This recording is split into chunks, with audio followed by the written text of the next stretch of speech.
बेटा आज का हमारा जो टॉपिक है वो है सीड। इससे पहले हमने डिस्कस किया माइक्रोस्पोर एंड मैक्रोस्पोर, यानी कि मेल गेमेटोफाइट और फीमेल गेमेटोफाइट। उसके अंदर हमने ये डिस्कस किया कि सीड डेवलपमेंट कैसे होती है। इससे पहले हमने डिस्कस किया पोलन ग्रेन का ट्रांसफर होना, स्पर्म का एक के साथ फ्यूज होना और वहां पर जाइगोट डेवलपमेंट हो जाना। जाइगोट के बाद वहां पर बन जाता है बेटा सीड, और उसी सीड को हम नाम देते हैं मेच्योर ओव्यूल का। यानी कि जब भी किसी भी फीमेल ओवरी के अंदर वो पार्ट जिसको ओव्यूल का नाम देते हैं उसके साथ स्पर्म हो जाए फ्यूज, और फ्यूज होने के बाद वो बन जाए जाइगोट। जाइगोट यानी उस पूरे प्रोसेस के फ्यूजन के बाद जब वो ओव्यूल मैच्योर होना शुरू हो जाए उस मैच्योर ओव्यूल को हम सीड का नाम देते हैं, जो कि कवर के अंदर प्रोटेक्ट होता है।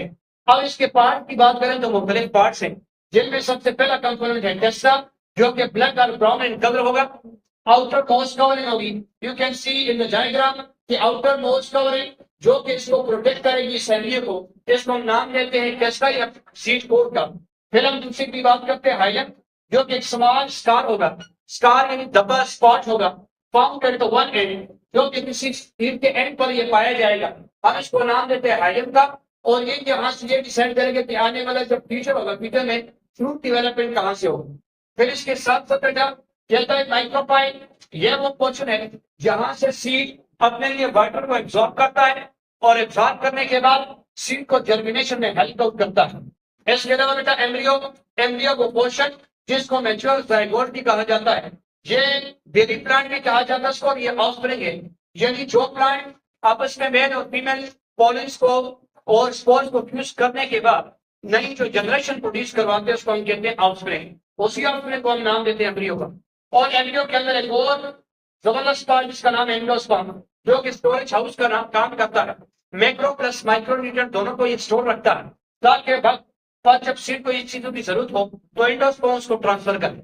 फिर इसके साथ साथ कॉटिलेडन, वो पार्ट बेटा सीड का जो ये डिसाइड करेगा कि रूट डेवलपमेंट कब होगी and shoot development. Shoot development से मुराद यहाँ पर स्टेम कब लगेगी, यानी कब लगेगी, और शूट डेवलपमेंट यानी अंडरग्राउंड पोर्शन कब होगा।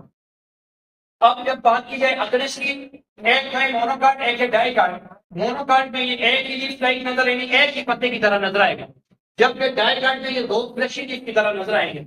लाइक ये ऊपर नीचे इस तरह नजर आएंगे, जबकि मोनोकाट में ये सब एक ही तरह के नजर आएगा। फिर क्लिव्यूलर रेडिकल, एंडो कार्टिलेडन का एक और जबरदस्त पार्ट क्लिव्यूलर एंड रेडिकल। क्लिव्यूलर आपके पास एक बर्ड लाइक अपीयरेंस होता है लाइक दिस, जिससे स्टेम डेवलपमेंट होती है ऊपर की तरफ, जबकि रेडिकल वो पार्ट जिससे रूट डेवलपमेंट होती है नीचे की तरफ। याद रखिएगा बेटा, प्लीम्यूल और कार्टिलेडन के दरमियान का डिस्टेंस क्या कहलाता है, पिकोटाइल, और कार्टिलेडन और रेडिकल के दरमियान का डिस्टेंस कहलाया जाता है हाइपोटाइल। डायग्राम में आप देख सकते हो बेटा, दिस पोर्शन इसका हाइलाइट जो कि एंड पर है, फिर एक और माइन्यूट ओपनिंग जिससे वाटर एब्सॉर्ब होगा, इसको माइक्रोपाइल का नाम देते हैं।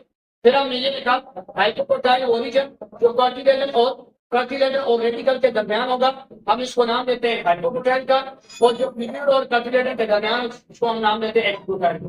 फिर इस तरह हमने ये लिखा कि आउटर कोर है जो कि आउटर कवरिंग है, सीड कोर जिसको हमने टेस्टा का नाम दिया, जिसके अंदर एम्ब्रियो प्रोटेक्ट है।